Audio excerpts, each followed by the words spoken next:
Historia del teatro. Somos Azizaía, Martí Lanceta, Irene Navarro y Arnau Morcuende, de la clase de tercero A.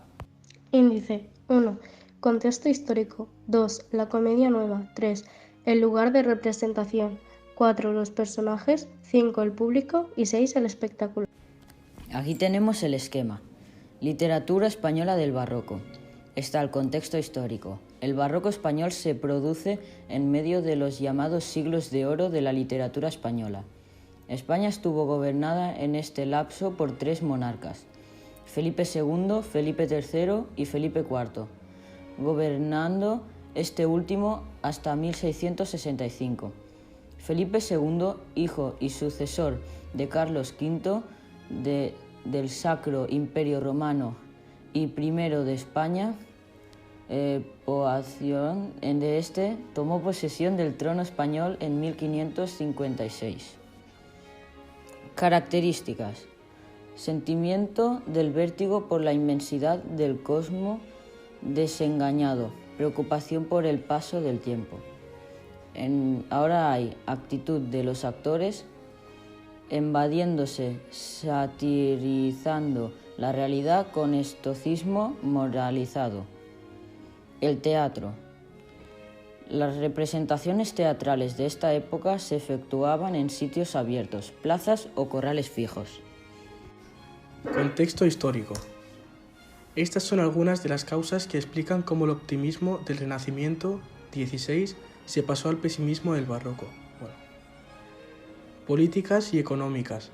La situación económica española en los momentos finales del reinado de Felipe II es la bancarrota total.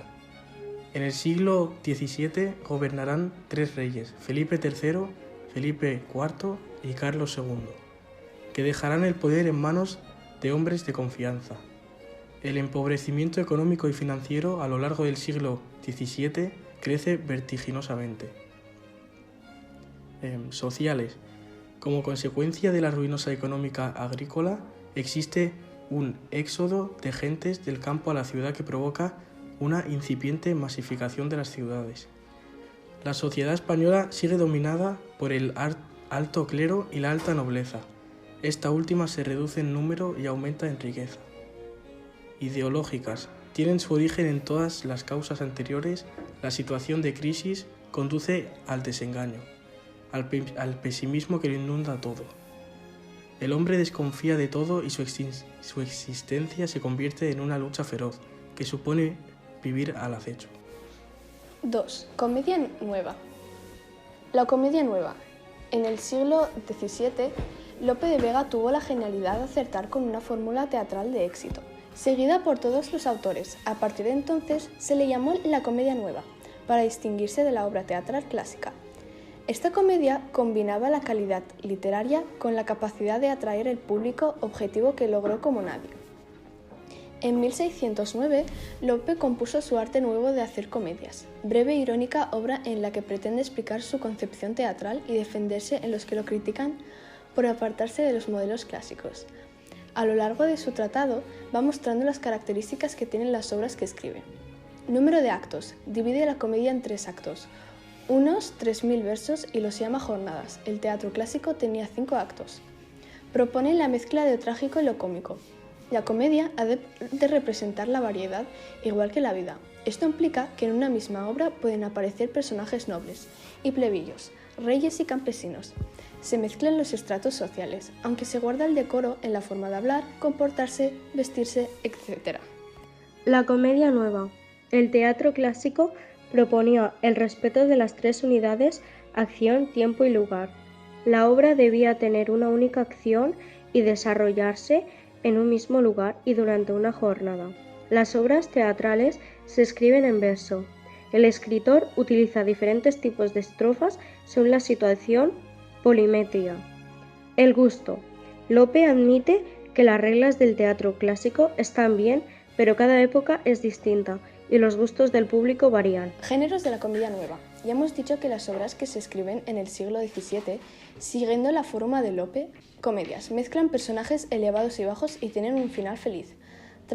Tragicomedias o dramas, mezclan personajes elevados y bajos, situaciones trágicas y cómicas, y pueden acabar bien o mal.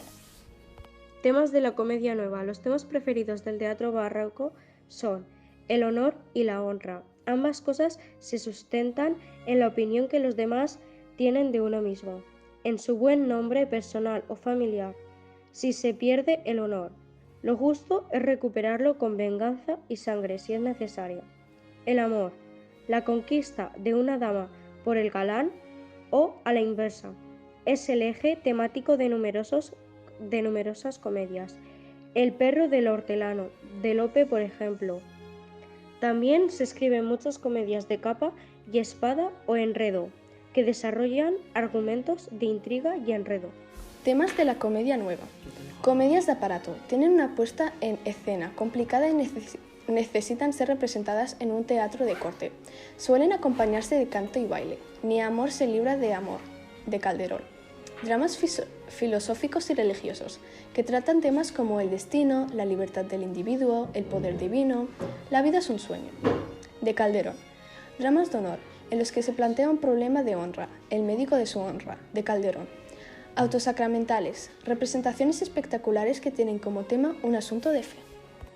3. El lugar de la representación. El lugar de representación, el corral de las comedias. En su origen, los corrales de comedias eran verdaderos patios interiores de casas, en los que se había levantado un tablado, el escenario, y cuyos espacios se aprovechaban para alojar a un público variado. El escenario presentaba 3 niveles utilizables durante la representación. Al fondo, arriba, se situaba un balcón, al que asomaban personajes que simulaban estar en el de una casa.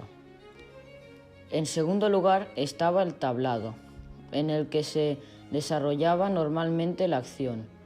Por último, el foso, del que salían, a través de escotilles o trampillas, los actores que encarnaban a Satanás o a otras criaturas infernales. Las habitaciones de las casas, aposentos, que daban al patio, estaban destinadas a las gentes principales.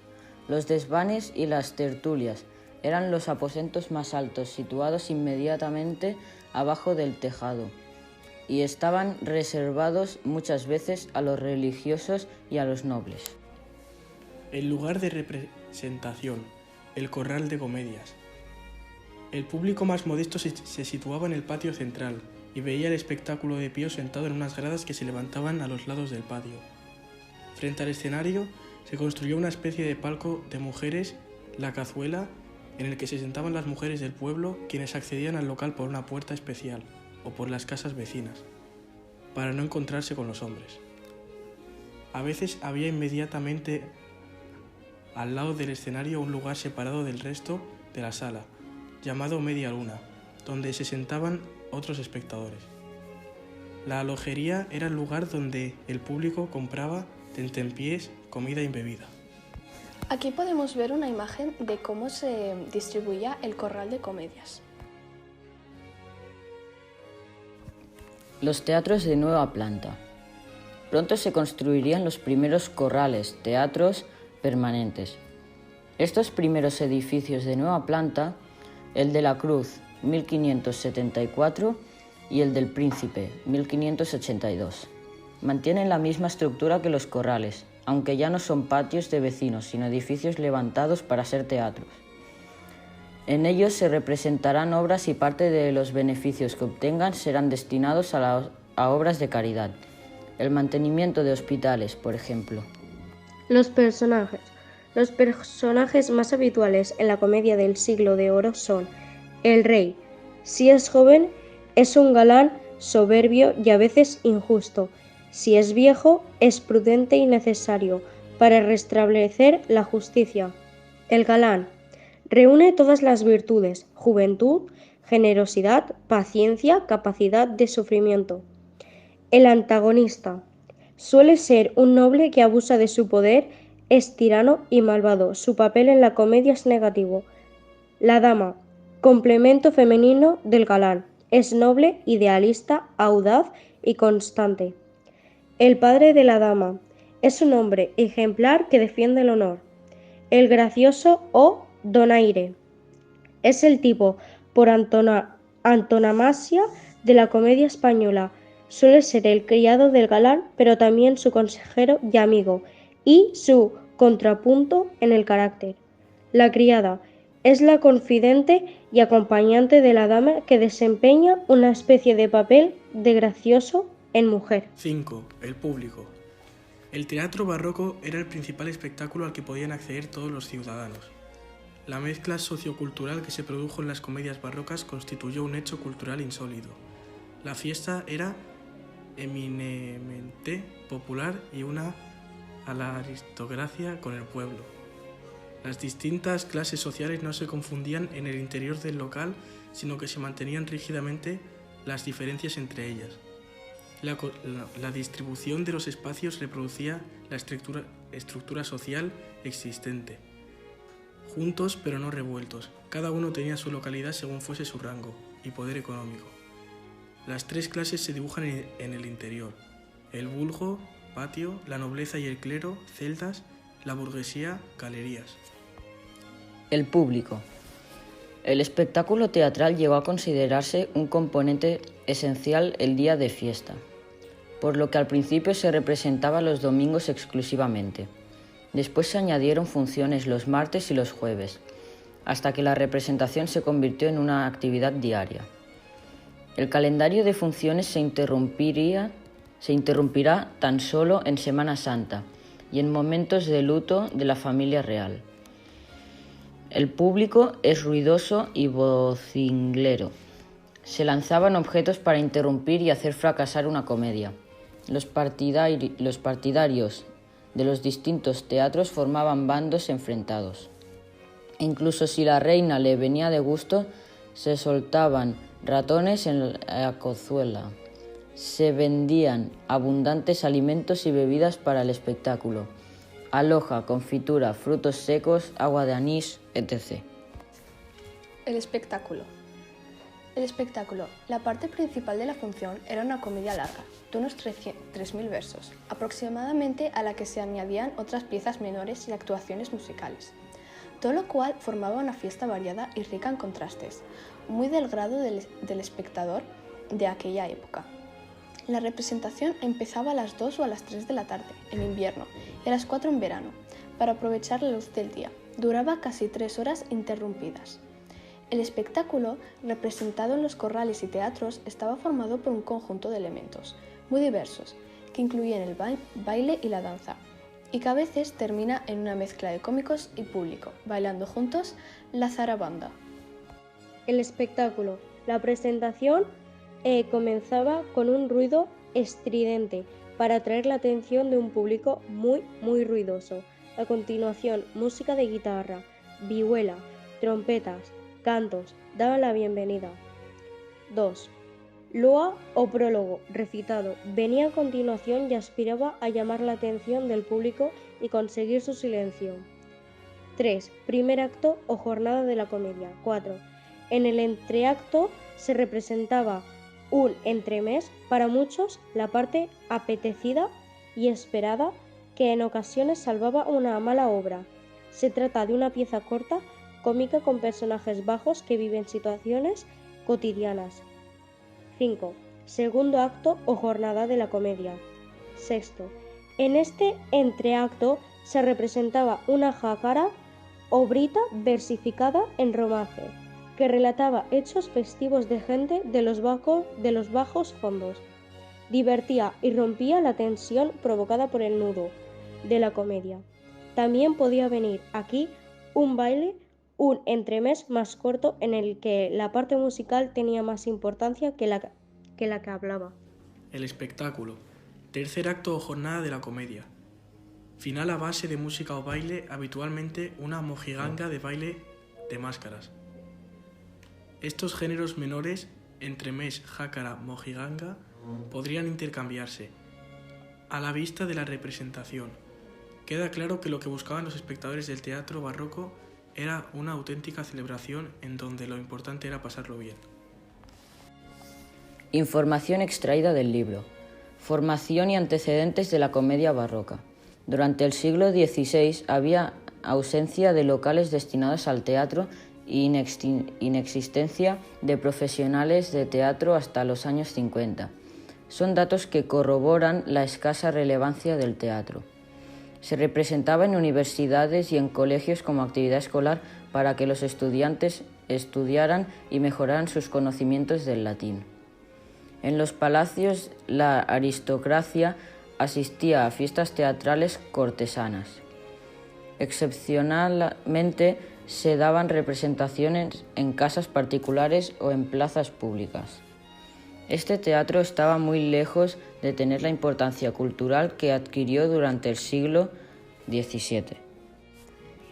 Información extraída del libro. Entre 1570 y 1590, un grupo de escritores intentó aclimatar el antiguo género trágico, construido según los moldes clasicistas. El panorama teatral del siglo XVI progresivamente fue cambiando hasta que todos aquellos tantos fructificaron en una fórmula afortunada.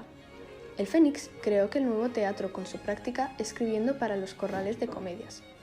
Conservamos más de 300 piezas repartidas por todos los géneros teatrales. Ejemplo: Ballero de Oledo, La Dama de Boa.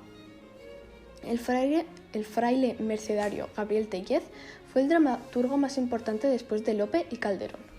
Resumen del Teatro del Siglo de Oro. El Teatro del Siglo del Oro es un periodo de la literatura española que se desarrolló durante los siglos XVI y XVII. Fue una época de florecimiento del teatro español, caracterizado por la creación de obras que combinaban elementos dramáticos con elementos poéticos y musicales. El Teatro del Siglo del Oro se centró en temas como la vida cortesana, la religión, la política y la historia, y las obras fueron escritas en verso y en prosa. Entre los dramaturgos más destacados de este periodo se encuentran Lope de Vega, Pedro Calderón de la Barca y Tirso de Molina. Estas obras son consideradas una parte importante de la literatura española y han sido influyentes en el teatro y la cultura españoles y en la literatura en general. Conclusión. El teatro barroco en el siglo de oro representó un cambio en la manera en la que se veía este género literario. Surgen nuevas formas, se rompe con lo ya establecido, se juega con la realidad, todo esto gracias a grandes genios como fueron Lope de Vega, Calderón de la Barca, Tirso de Molina, entre otros, quienes con su ingenio dejaron una huella en este género y abrieron camino a nuevas transformaciones. Esta es nuestra presentación y espero que les guste.